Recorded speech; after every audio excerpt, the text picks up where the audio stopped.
Hi welcome to our channel. ఒక్కొక్కసారి ఆకతాయ చేష్టలు వినోదాన్ని ఇస్తుంటాయేమో కానీ దాని పర్యవసానం ఫలితాలని వ్యతిరేక ఫలితాలని అనుభవించక తప్పదు.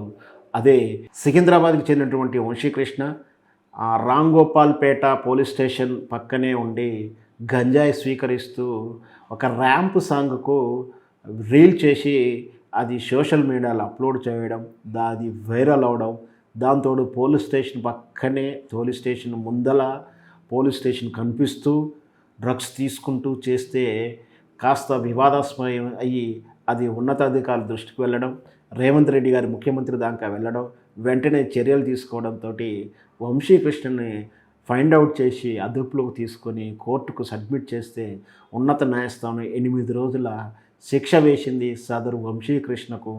దీంతో పోలీసులు ఒక సందేశం కూడా ఇస్తున్నారు. ఆ రోజు అతను చేసిన ఎంజాయ్మెంట్ ఫోటోను పక్కనే ఈరోజు దాన్ని ఫలితంగా అనుభవిస్తున్నటువంటి జైలు శిక్షకు జైల్లోకి తరలిస్తున్నటువంటి ఫోటో రెండూ కలిపి ప్రజలకు సందేశం ఇచ్చేలా మీరు ఇట్లా ఆకతాయి చేస్తులకు ఇలాంటి అనుభవించాల్సి వస్తుందంటూ పోలీసులు చాలా చక్కటి పోస్ట్ ఒకటి క్రియేట్ చేసి పోస్ట్ చేశారు. నిజం కూడా మంచి మెసేజ్ ఇచ్చారు అని పోలీసులను అభినందించవచ్చు. మీరు ఎప్పుడైనా సరే రీల్ చేయడం ఆనందాన్ని ఇవ్వాలే కానీ ఇట్లా ఆకతాయి చేసలతోటి మీ జీవితాలను జైలుమయం చేసుకుని భవిష్యత్తు అంధకారం అవుతుంది. ఒక్కసారి జైలుకి వెళ్తే జైలు వాతావరణంలో వచ్చిన తర్వాత మన మైండ్ సెట్ మారుతుంది. నేర ప్రపంచం వైపు అడుగులు తీస్తుంటాయి.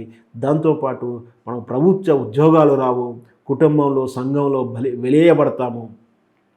కాబట్టి మనం రీల్స్ చేసినా ప్రవర్తన చేసినా ఏం చేసినా సభ్య సమాజం గర్వించేలా ఉండాలి.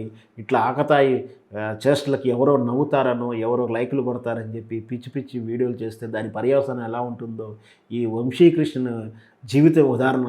భవిష్యత్తులో మీరు ప్రయోగాల పేరు మీద కానీ సాహసాల పేరు మీద కానీ ప్రమాదాన్ని కొని తెచ్చుకోవద్దు. రీల్స్ కేవలం మీకు వినోదాన్ని ఇచ్చేలా కాలక్షేపం కోరిక అయితేనే చేయండి.